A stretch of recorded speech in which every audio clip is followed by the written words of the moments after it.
Should be locked. Joey, how are we doing? Doing great. How are you? I'm doing good, dude. I appreciate you taking time out of your schedule to sit down and meet with me today. I think we're going to get a lot out of this. From what I've seen on Instagram and through talking to a lot of our mutual connections, you've definitely got a cool story. But really where I like to start with everybody is, what's top of mind right now? Like what's got you excited on the day to day as we speak, into this year? Every single day, I'm just spending more and more time trying to grow Nova Echo. Nova Echo is always top of mind for me right now. It's always the first thing that I think of when I wake up and the last thing I think of when I go to sleep. And I basically wake up, I instantly get on my phone and start working. And then I work until like 7 p.m. I go to the gym and then I work till I go to sleep. And I love every minute of it. I'm just focused completely on growing the company, building a better team, bringing more people on the team, making the people who are already on the team have a better experience with the company, and just scaling to the moon. 100%, man. And Nova Echo, when did this get started for you? How long have you been working on this? I started Nova Echo about a year ago. Okay, wow. Nice. And you're now like full employees, like dialed in as far as the business goes. We're not so much in like the early stages, or are you still like kind of pre-market with it? Yeah, I mean, we're post-launch, so we're profitable. We know what we're doing. The AI is working for a lot of people, but we don't have any W-2s yet. So we don't have employees. Everyone's a contractor or they have some other kind of agreement with the company. We don't want to do W-2s and have to deal with all that until after the fundraise. Right. 100%. Cool, man. And now talk to me a little bit about Nova Echo. When I talk about people, startups and new businesses, really just highlighting, what is the problem or what problem did you see? How are you guys going about solving it? So the problem we saw is that there's a lot of business owners that are spending a ton of money on sales and customer service, and it's not money well spent, to say the least, right? And they're also putting a lot of time, energy, and effort into managing, motivating, training, building up these people, all for them to have a super high turn rate and leave very soon because the job is not appealing. Nobody likes calling a lot of people and getting no, getting cursed at. You're a human. You don't like it. It's just not something you can like. And then the customer service, you try to help people and they're screaming at you. It feels terrible, but you have to stay nice the entire time. It's hard. It's hard to do. So humans don't like doing those jobs, and business owners, which are also humans, don't like training the people to do those jobs.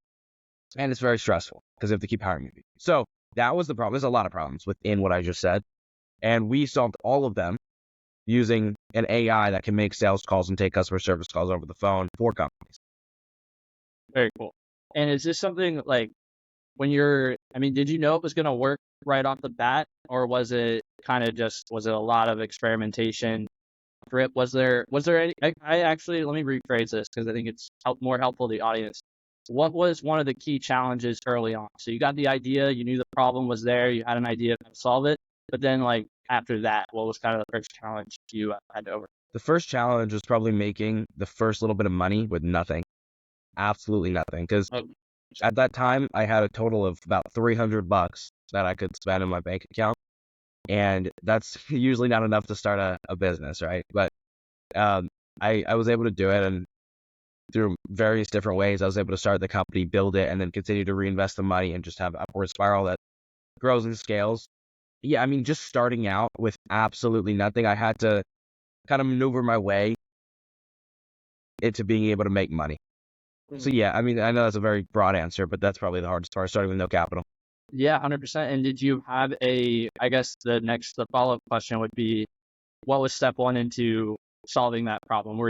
Did you have a mentor during this time, or were you kind of just YouTubing it? I'm always curious. How are you going about learning? I had a mentor, but not somebody that I would talk to frequently. I probably have spoken to him a total of 10 times in the last 2 years, very briefly. It's just once in a while if I really need help with a specific thing. But yeah, I didn't really do much YouTube either. I used to do that a couple years ago, but then I started to like it less and less. I still love watching podcasts and longer form content, but a lot of this short form stuff is it's just trying to get views. They're not actually trying to help you in any way. Yeah. And that shows because it doesn't, So yeah, I don't like watching that stuff. Really, what I did is I saw what other YouTubers were doing, I didn't have to watch them. I'd watch a video, but I wasn't listening to what they said. I was listening to how they said it and what they were doing and how they were selling. And then I just copied that. And then I created my own YouTube channel, and I was able to build up an audience and start getting a lot of appointments booked and then closing them. And I just kind of learned by doing, which is what I love to do. Very cool. So you actually got a lot of your initial leads through social media. Yes. Yeah, we still get a lot of them through social media, but social media is something that I've been doing for probably 4.5 years now, and is the number one way to get clients. I push that everywhere I go. Yeah, 100%. And you're, mistake me if I'm wrong, you're 16? Yeah. 16. So you've been on social media since you were 13. I started my first channel when I was 12. Wow. Okay. So yeah, like I didn't even have my first, I'm 23 now, but I didn't even get a phone until I was like 15. Yeah. So it's it's it's always so interesting to hear. Because even my brother, he's 4 years younger, but even, you're behind him, and it's cool. Because it comes up a lot, but just seeing how the early exposure to social media and knowing how to use these platforms at such a younger age, it's leading to such an advantage, right? Like you have this 4-year experience built before a lot of the guys I work with and even clients I work with even knew like any of this was. So that's super cool. And what stands out to you from your perspective about social media? What did you see early on, and what are you seeing, now as far as why you continue to sustain with it? Yeah, I mean, there's a lot of different ways to market, and social media is the only one that I have found where you can market one to many, many, many at a huge scale for free. That's it. It's Simple as very that. simple. It's insane. People overcomplicate it. They overcomplicate it, but I love how simple you are with everything, because simple scales and it speaks a lot to what you're building. Because that's how you can kind of tell. Like when somebody says they're doing something, but then how they actually approach it, you can tell a lot by the way, you kind of go about what you do, and I can just tell, you keep things simple and you understand this X plus Y creates Z, and you're just going about it like that way. So it's super cool. I heard a clip from you on Instagram, and you were talking about how, like, even from the time you were like 14, you had just kind of started getting into, I think, just making money in general for the most part. But you were like, I'm going to play the decades game, and I'm just going to lock myself in a room, and I'm going to do, the same thing kind of every day until I figure this out. What exposed you to that level of thinking, That was kind of always a quality that I had since I was very little. And I didn't really know why. And I was wondering why, because I was analyzing why I was doing that, and I was trying to find out. And so I asked my mom, hey, did you ever teach me that I should, stick to one thing for a very long period of time? Was there anything that you would have put into my mind when I was younger? I asked her that a couple months ago, and she didn't really think anything of the question. She didn't really know what I was talking about. But she did say that she read a book when I was super young, and it taught, I don't remember exactly what she said, but it taught her that whenever I was doing something, she should encourage me to keep doing it until I reach my goal, and not, try to make sure I'm all safe and not hurt. Like I should get a little bit hurt until I can reach the goal. She always pushed me to do that. So I don't remember exactly how she said it, but it was something along those lines. And I think growing up like that since I was very, very little, like a toddler, she was doing that. And it just stuck with me the entire way through. Every time I start something now, I go all into it, and I throw everything I have into it. I had to quit playing video games because that was really a big part of my life. And I would just get home from school. When I was in school, I would get home, I would play for like 8, 9, 10 hours straight. I'd go to sleep way too late. I'd wake up, see if I could play some more video games, and then go to school again. And it was but it was the same thing. I was grinding. I love every part of that. And now I just kind of transitioned that to the business world. Very cool. Yeah, I like that you kind of how they connect it. And there's so many applications. Like I see it on the sports end of it too. Like I'm a former athlete, a lot of that like applied to it. And it's that same, regardless of what it is that you were doing, you're still waking up every day and committing to getting better. That's the other key. Like you logged into the video games with the object to win every single, like all the time, and that's obviously contributed to what you've gotten started with now. And now the goals just continue to get bigger. So that's awesome. That's super cool. Now, what's been your kind of favorite part of the process building Nova Echo so far? My favorite part has been the team. I love team, and I never did. I never had a team before, really. Like maybe I had a partner or something like that, but I never had a team. And it's not something that I experienced, right? And like in school, and you have a project and stuff, yeah, you have a team, right? And I was part of that many times, except that I often did not like those people. Those people did not contribute to the team. And that made me demotivated. So then I didn't contribute to the team. It was probably just a downward spiral, and everyone was feeling that way. And it was horrible. It was just terrible because none of us picked each other. The teacher was like, no, you can't pick your team. I don't know where that even came from, first of all. That's ridiculous. That's another thing I hate about the school system. But yeah, I mean, having a team now that I specifically chose because of what their skill set is and who they are, and then we can all work together to achieve the same goal that we actually care about and we're actually incentivized to complete. I love it. I love it. Every part of it. And what's somebody like you looking for in a solid team member? Because it's just something to talk about, based on the pure experience of it. Some guys, they don't manage a team before they work in a business for 10 years, right? You've kind of just jumped into the pool, and it's not an easy thing to do. So I am just kind of curious, like what stands out to you as far as even talking about the group you have, as far as why it brings you that happiness. Yeah, and I mean, yeah, leadership is incredibly hard. It's one of the hardest things I've ever had to learn, and I have so much more to learn about it. So right now, the internal team that we have that's like day to day to day, it's me, my CFO, Savannah, Nash, Trevor, they're on the fulfillment, and then Hamley and Marcos, they're in sales. So that's like the day to day to day. We have other people that are on the team as well, but they're not day to day. And every single person that I just mentioned is one, extremely hardworking. They grind. Like when they want to do something, they can do it. And again, just similar to me, they also pour a lot of time into it, right? And they care about it a lot. So I'd say one, work ethic. That's number one. Number two is they're all positive. I don't like working with negative people. I won't work with negative people. If somebody comes and they're instilling doubt into the company, or they're being negative, or they're angry all the time, they're out instantly. So work ethic, positive, and respect. They all respect me, they respect the company, and they respect each other. And if you don't have respect for people, again, you're out, because I don't deal with that. So you have good work ethic, you're positive, and you have respect for me, the company, and each other. Yeah.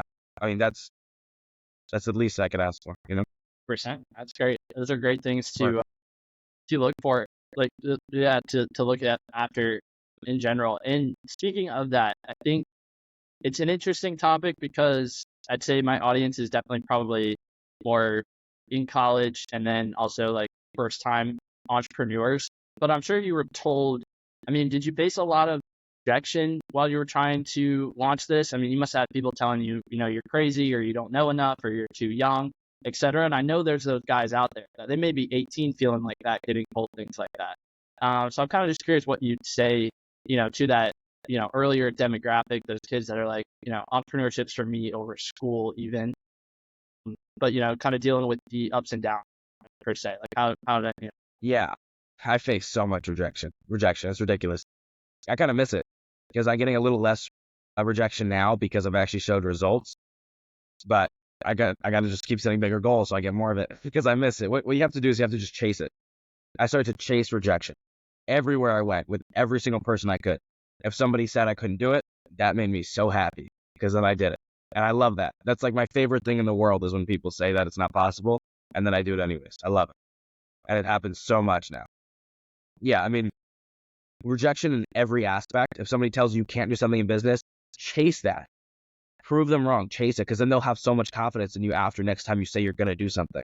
If your family tells you, oh, no, you can't do this, it's not possible, because I had that too, do it anyway. And they'll believe in you. Trust me, they'll believe in you after. Well, they believe in me. They didn't believe in the business.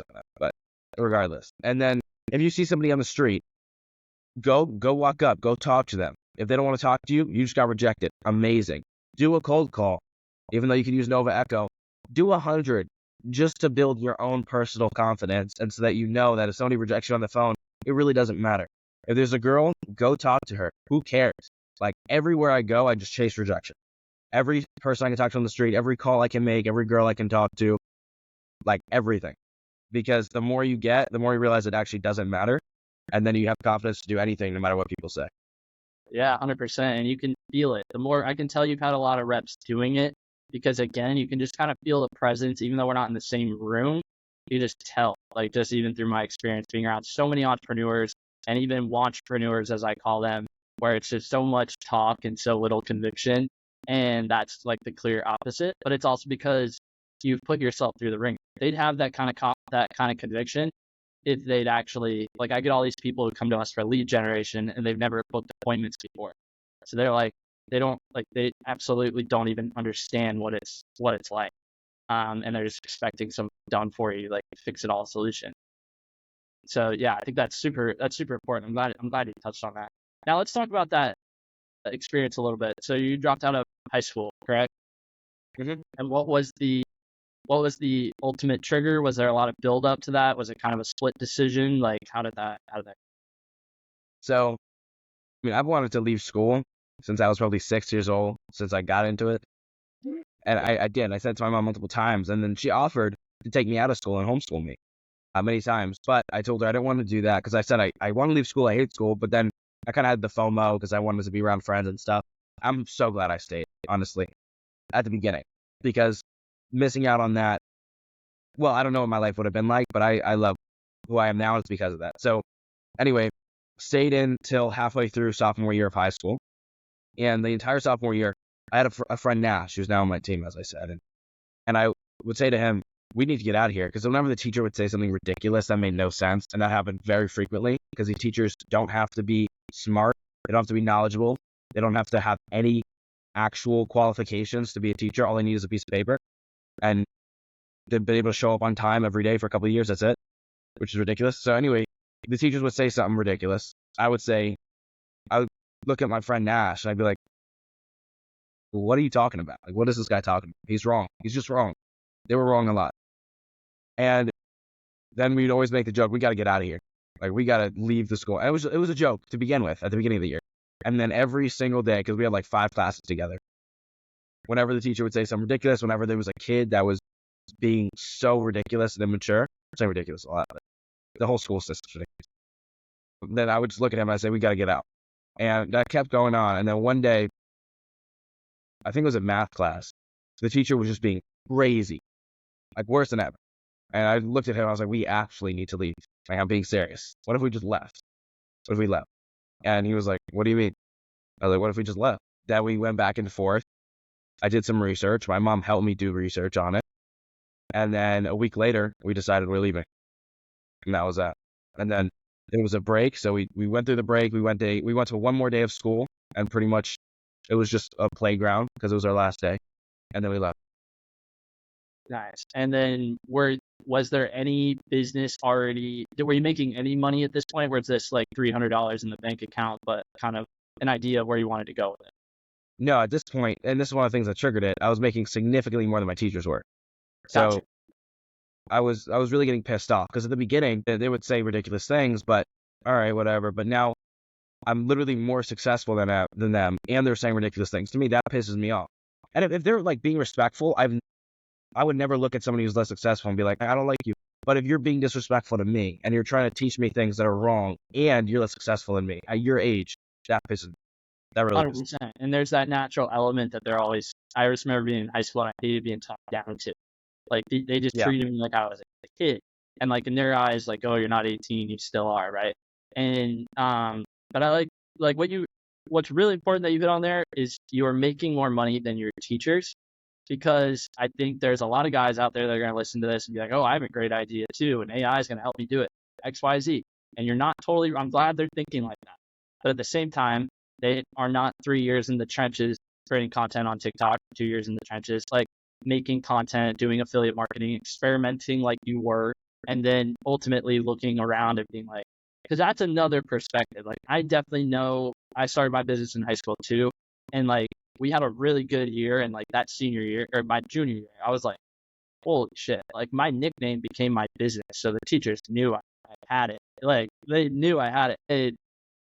Yeah, I was just like, I got to that point where I was almost over it, but sports kept me in the loop with my family being the way they were, but also just being in that place. If you have that money there, and I say this to kids that are in college too, like you can, especially in college, you can take a break.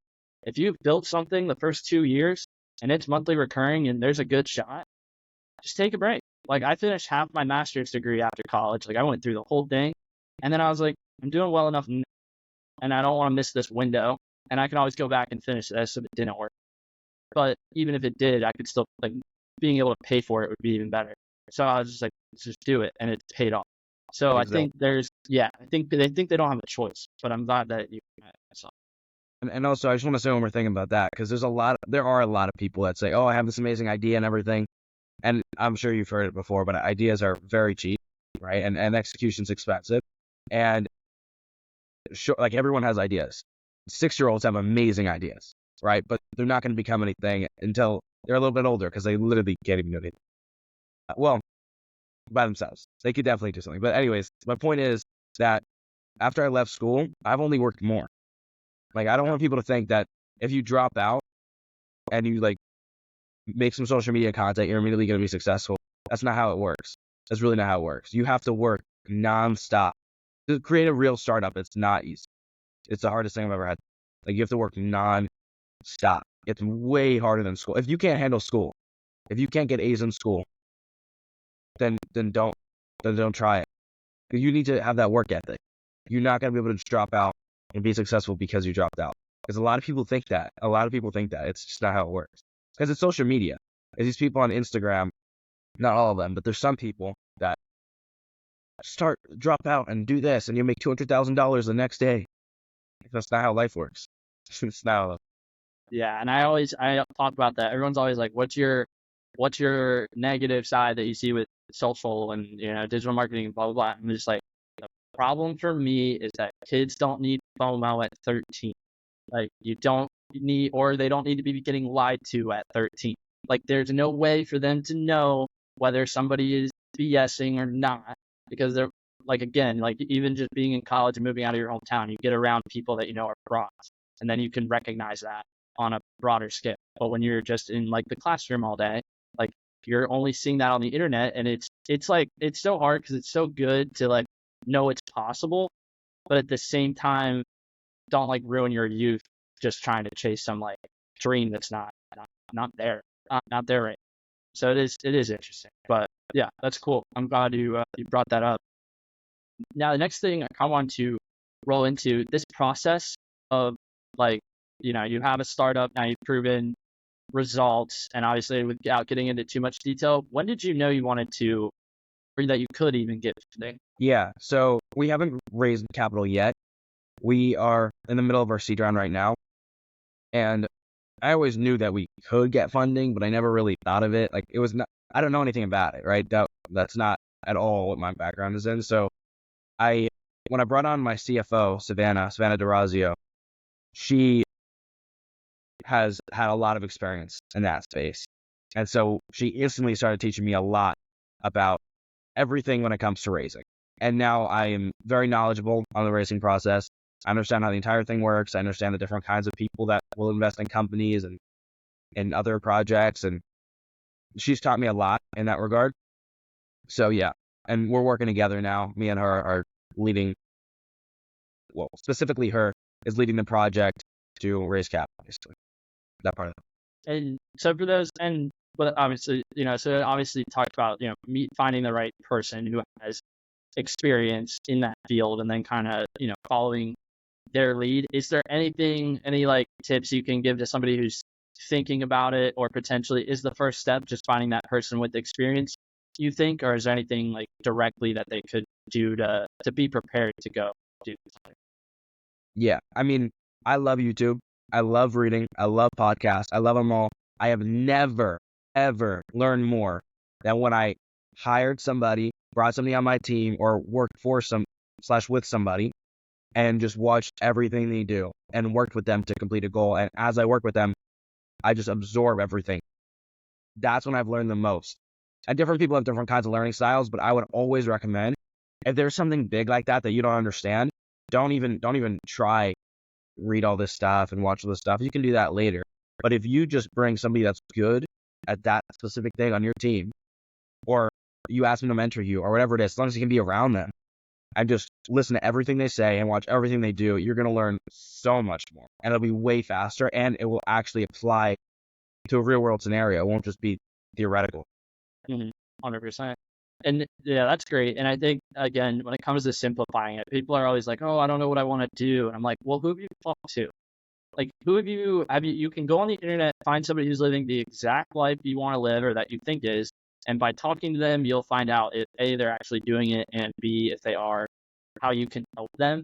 Because I've never turned away really like even DMs that are like, hey, I'm good at XYZ. Do you need help with this? If I have a need for it and they're damn good, like I'm bringing them in, like I'm giving them a shot. And a lot of entrepreneurs, and like for some reason, it's like the people who aren't entrepreneurs don't understand that entrepreneurs want to be asked questions about what they're doing. They want to be asked if they need help, and they want to help those who have aspirations to do the same thing.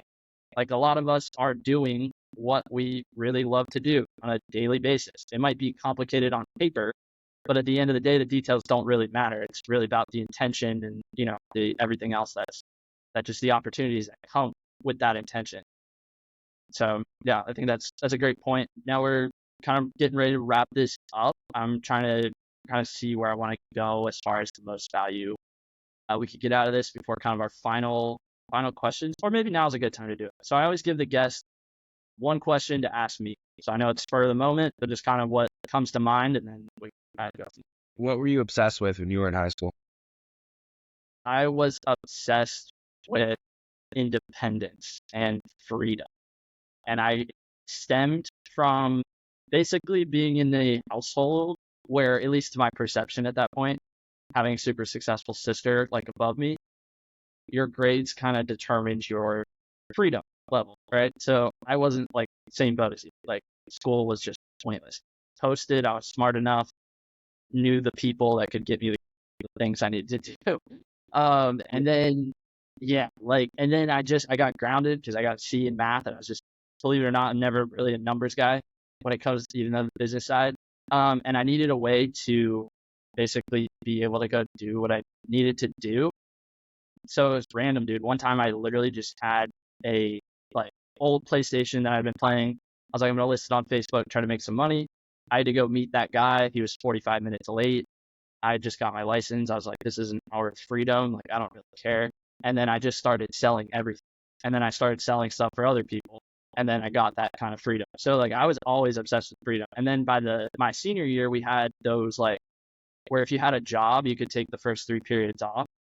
So I just registered my business, said I was doing the marketing for it, and then had 3 periods off of school every day. So yeah, obsessed with independence and freedom. Was the same boat as you. I just felt like we were controlled too much and too many hours of the day. And I knew there was more to life than just like that.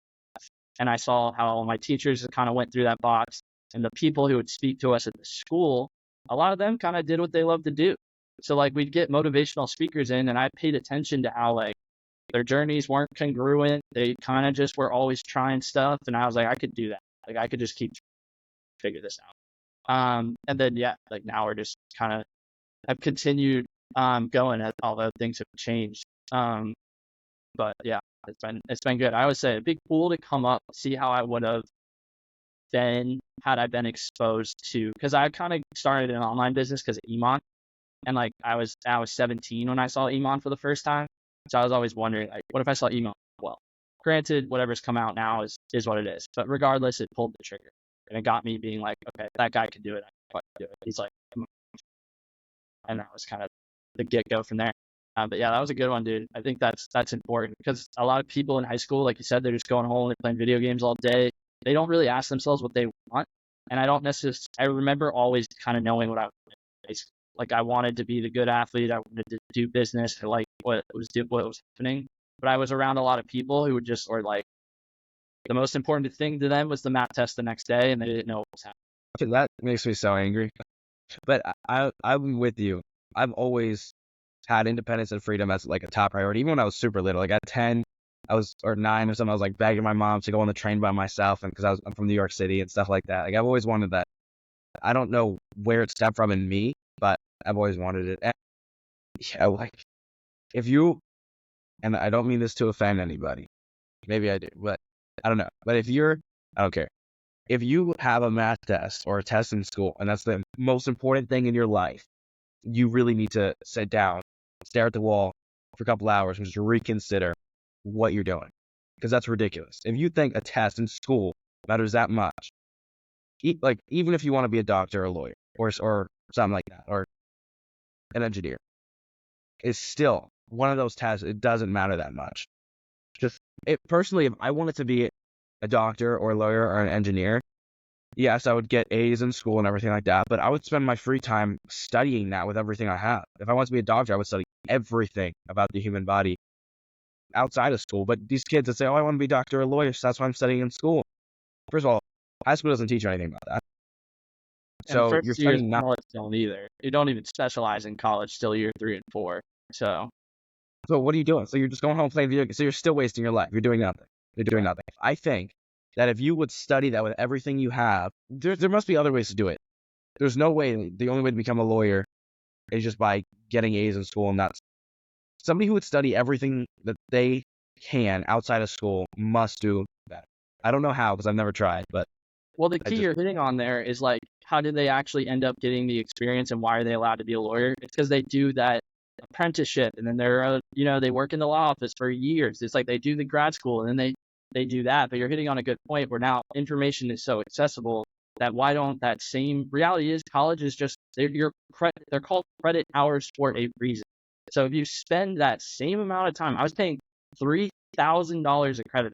Okay, like it's a lot of money, and it's like if you would have just spent those hours. So according to my degree, I needed 120 hours to be college educated, but I could have taken 120 hours, done that month, right? And I got a degree in entrepreneurship, so I've done that 120 hours in the last 2 weeks. But I also spent 4 years and 40K on that same 120 hours. So it's like you're hitting, like, why not just spend the time? Yes, you do need those certifications. So for now, that's what you need to work in a law office. But what if you don't even want to be a full lawyer? You just want to be in the law scene. Like, you could still go be an intern at a law office and learn, hey, I don't want to go to law school. What can I do in this field? And just by asking them that question, they know somebody that's done it. Same in the medical field, right? There's plenty of medical jobs where you don't need a PhD, right? Like, you can go do the thing. But a lot of people, they're not willing to ask them. I think it's weird. I noticed a lot of people are afraid of confrontation. And when you ask yourself what you really want, you confront kind of everyone around you to, give their 2 cents on it. And people would rather just not get the feedback and stay comfortable than put themselves out there and try to get the feedback. Like you hits on like the rejection thing. Right. I was about to say the fear of confrontation stems from the fear of rejection. So if you just go outside and you get rejected, inherently you're going to be confronting people, and people are going to be confronting you, and you're going to get over that real quick. And so you'll have no problem going up to your teachers and telling them they don't know what they're talking about. I did it plenty. You're going to have no problem going up to somebody in a law office and asking them how you can do this in an unconventional way.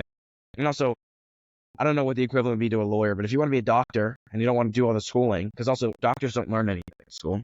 It's all ridiculous. They just learn how to give you drugs. If you actually want to help people, and that's your goal in life, is to save people and make sure that they're healthy, then be a health coach. That certification takes, I don't know how many hours, but it's not nearly as many as a PhD takes, that's for sure.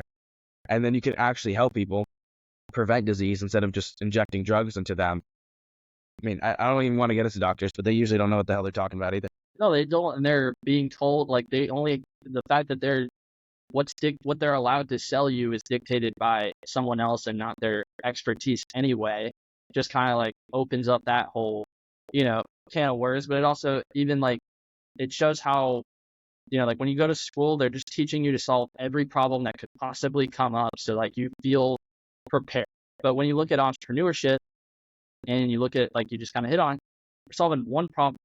You can solve one problem 100,000 different ways, but we're not trying to solve every bone in the human body. We're like, this person has this problem. And like you just hit on, you can solve one of those issues in the medical field, in the law field.